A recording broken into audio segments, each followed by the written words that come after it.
This is the Automotive Repair Podcast Network. Welcome everyone to yet another episode of Diagnosing the Aftermarket A to Z. I'm Matt Fanslow, and just when they think they have all the answers, I change the questions. That and more after a word from our sponsors, Autel, Pico Technology, and Independent Wrench Jobs.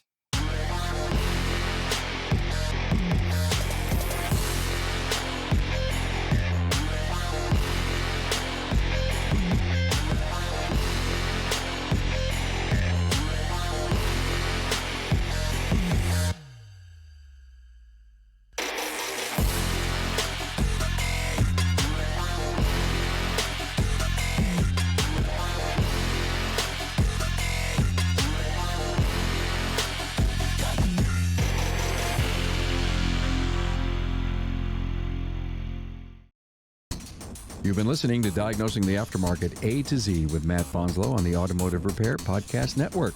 Download our exclusive podcast app at automotiverepairpodcastnetwork.com because the best conversations in the industry start here. Want Matt to cover a specific topic? Check the show notes for his email. Your input matters. Ever feel like you've got to play politics just to get fed? One guy gets the gravy, you get the garbage, and then the ad says, great culture. Independent Wrench Jobs is a new, tech-only community to help you find better independent shops. Fair dispatch, steady work, real leadership. No games. Start with the free salary survey for your city. Shop-by-shop pay, perks, and benefits before you waste another interview. And if you're applying now, use Autotech Resume Pro to generate a resume and shop-specific cover letter in about 2 minutes. Built by Technician Find, serving the industry since 2017. Join free at independentwrenchjobs.com. So I thought I'd tell you this story about, I would say, a vehicle, less of the vehicle than the customer interaction, but a little bit about the vehicle. I don't know, good, bad, or otherwise. I get a fair number of phone calls about vehicles. Namely, do I think I can work on them? So they're on to me. They know I don't know what I'm doing. But really, a lot of times they've been to independent shops, particularly, through the diagnostic process or during the repair process. It gets mentioned that we can't do something. The shop can't do something because the OEs are blocking them, or they don't have this special tool. They can't afford it, whatever. You could take it to the dealer, or you could take it to Matt or Riverside Automotive, something like that. And then sometimes I get calls on older vehicles, particularly OBD1, where I think what happens, and I could be wrong, this is just something I've kind of made up that makes sense, so I'm going with it. Just kidding, kind of. It does make sense to me. OBD1 vehicle rolls in. The shop used to have a snap-on, particularly a snap-on in the shop that would talk to the vehicle, if you will, because they had the connector set. They may have a different snap-on scan tool. And I say snap-on because it's usually the case, right? A lot of shops primarily have snap-on, and that's not a bash. It's what it is. Should they have other scan tools laying around? Absolutely. Absolutely. So that's really not what I'm going after. What I'm going after is what happens, I think, is we'll just say for grins, for the sake of discussion, they had one of the older Soluses, and the new Solus Pro comes out, or maybe the Solus Edge, or a Modus, the newer Modus with the 2-channel lab scope, something like that, Apollo. Okay, Snap-on may have a deal where if you trade it in, that you'll get updates or something where it's almost to the point where it becomes close enough that it is less expensive to buy the new Snap-on product or a new Snap-on product than it is to update the old one. Okay? So they do it. They trade everything in, right? The scan tool, the connector set, everything. And in turn, they get a bag, essentially, right? The black bag with the new scan tool in there and an OBD2 cable. Nothing else. I think that's what happens. I think it's on accident. I don't think, the truck dealer, I don't think they're out to scam anybody. Nobody thinks about it because the vast majority, at least maybe up here in the north, that gets to be where you just don't see the OBD1 vehicles. Not consistently. I would argue the shop I work at, Riverside, we do, but we also have the reputation of having the tools to do it. In this case, whatever shop was working on this vehicle didn't. And they did what they could. So without further ado, it was a 1994, it still is technically 1994, Chevy Corvette. So the customer calls up and they're like, hey, can you test the computer on my car? And that's kind of where the story, I'm going to loop back to that. I hear that. And I'm like, hey, I got this scan tool to talk to that. I have the Tech 1. I don't tell the customer this, but I have the Tech 1. I have the Master Tech. I have Snap-on, graphing red brick.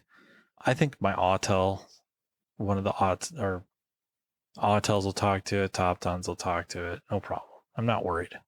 Whatever. Talk to the service advisor, and they make they get it scheduled in, and they drop it off. They want me to come look at it with them for the walkthrough, and it's built. It's been messed with. I don't know about you guys, but I hate that. I don't know. I've never gotten into the performance stuff. Don't get me wrong. Like, I enjoy watching racing and truck pulls and tractor pulls and, hill climbs, stuff like that. But working on performance vehicles has never been my thing. I really did my high school, or, after I got my driver's license, I wasn't working on my car to make it faster or more powerful or anything like that. I just didn't care. It didn't mean that much to me. In college, I never got into it. We didn't really have a performance section, if you will. I think some programs have a, whatever it is, a few weeks of engine performance, like for, racing or power making, stuff like that, that they're into that. None of the programs I went to had that, and it's just never my thing. Unfortunately, sometimes when vehicles get dropped off like that, it's hard for me to, and I think it's a me problem. It's hard for me to just ignore it or just forget about it and not get focused on it. Already, assuming isn't quite the right word, but leaning already more towards something to do with the performance aspect of whatever they did. And it probably stems back to a shop I really first worked at and really got to focus on diagnostics and drivability, particularly, that this Ford pickup destroyed me. I'll try to remember. I believe, I am almost positive now, it was a 1991 Ford F-150 with a 5.0 liter. It was not the 5.8, 5.0 liter. If you let it idle for a while, warmed up particularly, it would just start surging aggressively. Just like this, rut. Unbelievable. And then it would stop. And then it would do it again. And I could make it stop by manipulating the map sensor. Like if I fed it just a steady vacuum from like a vacuum pump, it idles smooth all day. Come to find out, the customer had put a performance camshaft in it. I had no idea. And it wasn't so aggressive that it had like this big loping idle, but it was enough to mess with it. This car destroyed me. I just could not figure it out. I didn't know. And I finally, almost out of frustration, said that, it had to do something with engine vacuum, obviously. And this is before I had, and really, I don't recall.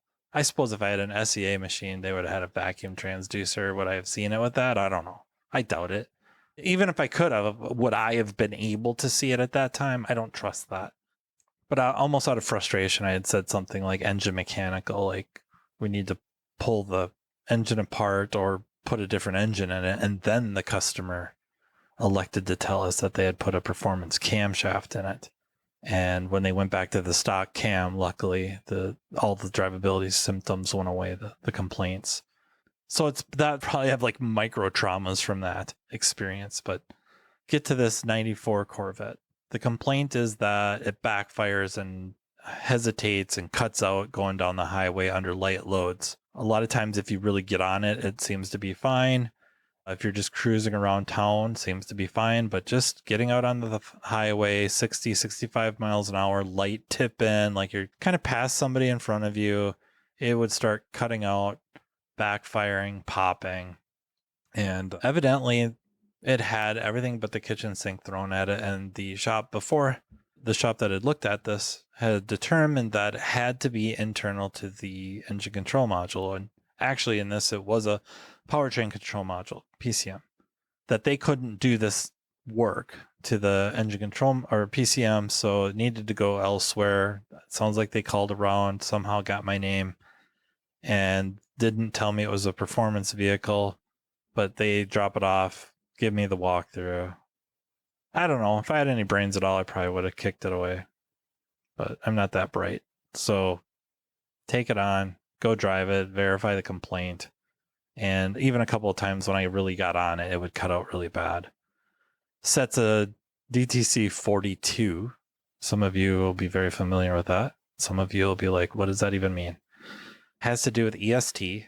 So this is an interesting vehicle. It's a 1994 OBD1, but it had an OBD2 connector, but it was not wired for OBD2 in the least. It was absolutely an OBD1 vehicle. And right on the PCM had the sticker for the shop or performance tuner that had tuned this module. Unfortunately, they're no longer in existence. I'm kind of thinking, what does a corrupt tune look like? It sounds like this thing was sitting. Did they jump it? Did that corrupt the tune? Could you corrupt the tune? I had this one car a while ago that had a corrupt tune, and it was like a Mitsubishi. They had a tablet. It was a no start, actually. After covering all the basics, I found the company that did the tuning. They had me send them the tune, and they said they had never seen a tune so corrupt in their life. Sent me a new tune, uploaded it, car popped right off, runs on E85. This is not the case with this vehicle. But again, that's in the back of my head. Is it possible that the tune in this thing is corrupt? Is it even possible? Am I overthinking it? But clear codes, drive it every time, sets 42. So this has to do with electronic spark timing. This is also an OptiSpark. So the distributor, which is it really technically a distributor? Could you make the argument it's a high voltage switch? Maybe, I suppose. But regardless, the distributor, along with the optical position sensors in it, are relatively easy to scope. So why not? I'm setting DTCs every time. Let me scope it quick. And I really can't see anything wrong with it. Honestly, when I tell you what was wrong with the vehicle, which will not impress you, but I really didn't see like reflections of it, which kind of surprised me. I went back and looked because it's kind of like, I think I should have seen this, but it was not there. And yeah, Justin, I made sure I didn't have filtering on. I don't really filter ever, my scope or my mouth, but didn't really see evidence for the 42, which then again kind of has me leaning back, looking at that PCM, like, I got some weird timing map thing going on. And again, not trying to get overthink it. Testing power feeding grounds, tap testing. It's hard for me to get to the PCM. I think this is something else. And honestly, I go out for a drive and I don't hammer on it. I just really am just putzing with it at highway speeds, driving it as if it's just a sedan or I guess a coupe. Not a performance vehicle. And I've got it backfiring and popping, and I'm thinking to myself, this just feels like ignition. And I don't mean ignition really vague. I should be even more specific. This feels like secondary leakage. I'm going to steal a line from John Thornton, believe it or not. This is the first one I ever heard say it. I knew what he meant when he said it, but I laughed. It smelled like ignition. It smelled like an ignition problem, even going down the highway. So I get back to the shop. I'm thinking about scoping it, but honestly, I take a spray bottle with a little bit of, it's water and then a couple drops of Dawn just so I don't soak it. I just try to get a really good mist going as best I can to, vaporize or atomize the water or the spray kind of around the plug wires. And I get that thing arcing everywhere, like right down the sides of the spark plugs. Turn the lights off in the shop just to show the light show. Customer stops into the shop because I called with the news. And I kid you not, they are shaking in frustration and anger. Their body's shaking, their hands are shaking, their lips are shaking. So in front of the service advisors and a couple of customers, this guy just lights me up because he asked me to work on his computer. He didn't ask me to do anything else. So now I'm not doing what he wanted. He's not paying me for what I did. You were out there under the hood with me with that vehicle, and I asked you if you could test my computer, and you said yes. When I heard you can test my computer, I heard hook a scan tool up to it and figure out why the thing doesn't run right. That is not what he meant. He meant take that thing apart and figure out what's wrong with the computer. Well, all of you know right off the bat, that is way over my pay grade. But I apologized. I explained the misunderstanding. He didn't really care. It was very, very little sympathy. Very little. And I do not have a simulator. I've thought about getting one or two or three different ones. I have sensor simulators, but I don't have like a module level simulator. It's really intriguing to get one, but yeah, I did not get one for this case. He said he spent a lot of money with this other shop to tell him that it needed a computer, and he needed me to look at it and figure out what was wrong with it and fix it. I learned that one, the tuning softwares I have a few, do not go that far back. Two, I found a place that does have a tuner for that vintage of a Corvette and a fair number of GM vehicles, and calling them, I learned that the company that is now no longer around that did the tuning on that engine powertrain control module, in fact, at least owned this tuner from them. So I bought everything. I bought as much stuff as they had. I bought it all. And you guys might be wondering why. Like, because I don't tune vehicles. I have no interest in tuning vehicles. If I'm going to tune vehicles, I need to have a dyno, and it's got to be all set up. And then I'm going to go to a lot of school to learn what the hell I'm doing, which doesn't explain anything else I'm doing because I don't know what the hell I'm doing. Well, anyways, I just don't see a dyno. I just don't see that in the near future.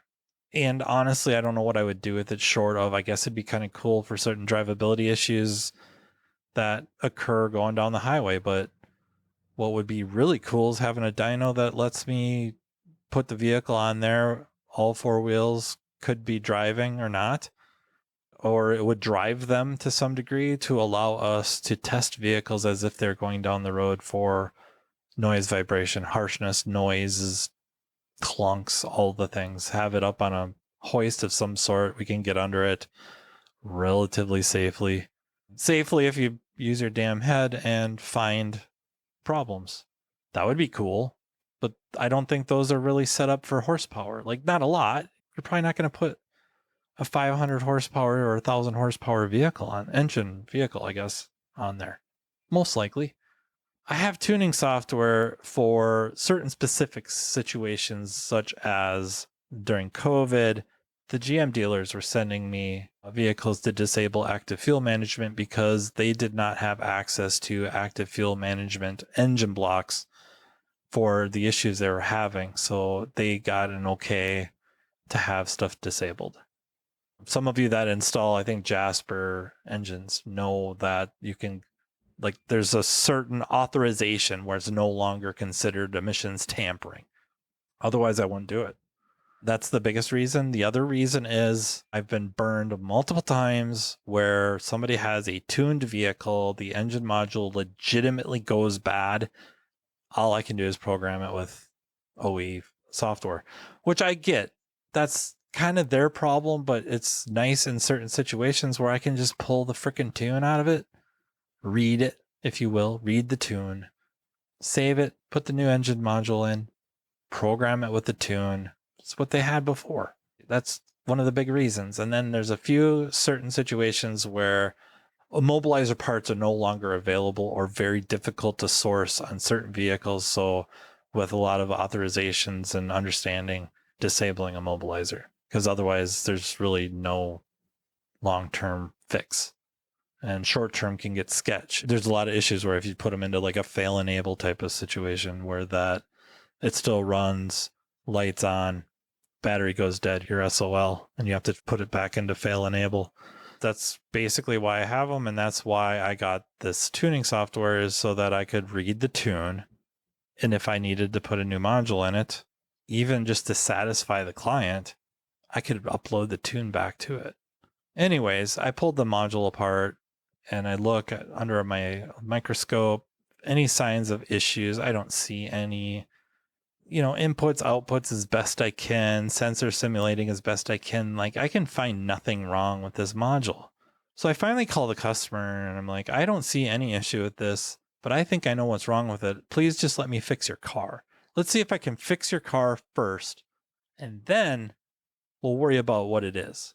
And with some reluctance, he says, okay. The fix ended up being spark plugs and wires. One, the spark plugs that were put in it weren't technically correct. If you looked the car up by year, make, and model, they had the right spark plugs in it. If you knew what the cylinder heads were on it, though, they weren't actually the correct spark plugs. I don't think that was the reason. I'm not trying to imply that that was the reason this car ran bad. It was the arcing. And then spark plug wires.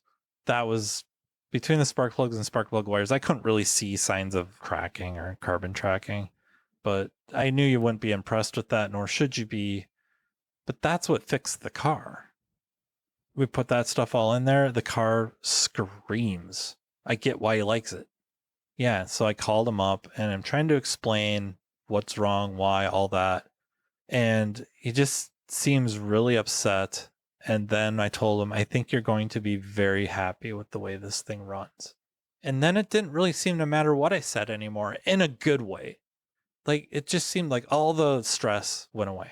All that stress, all that anxiety had gone. So he shows up, drives it, extraordinarily happy. And then we have to hit him with the bill. It would have been, not so bad. I mean, it would have been a couple hours of diag involved. Part of it also just to, I don't know if honor's the right word, but keep in mind like the scanner danner type of angle where these problem child vehicles, we got to kind of demand a certain amount of money.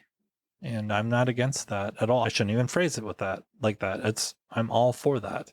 It's been elsewhere. They couldn't figure it out. I don't know what I'm getting into. So it would have been at just that amount plus the repair, but because of their, I think, fear, right? Fear, anxiety, feeling not listened to, feeling taken advantage of, because it was just an honest misunderstanding. Can you test my computer? I got to level with you. I've been asked that before. This never occurred to me to be like very specific in that language of, I'm not actually testing your computer per se. Like, I'm not putting it on some sort of a test bench and running it through a battery of tests. Never thought of that. Never once occurred to me. Now it occurs to me, like, okay, they had an idea of what I was doing and I had an idea of what they meant and they conflicted. I had an idea for an episode once about expectations. Expectations lead to like car crashes. You know what I mean? Like fender benders, sometimes more severe. But, there's the taxi company with autonomous taxis in Arizona primarily. I think it's Waymo. That I think it's been quite a few miles, hours, where the taxis themselves have not been responsible for a collision.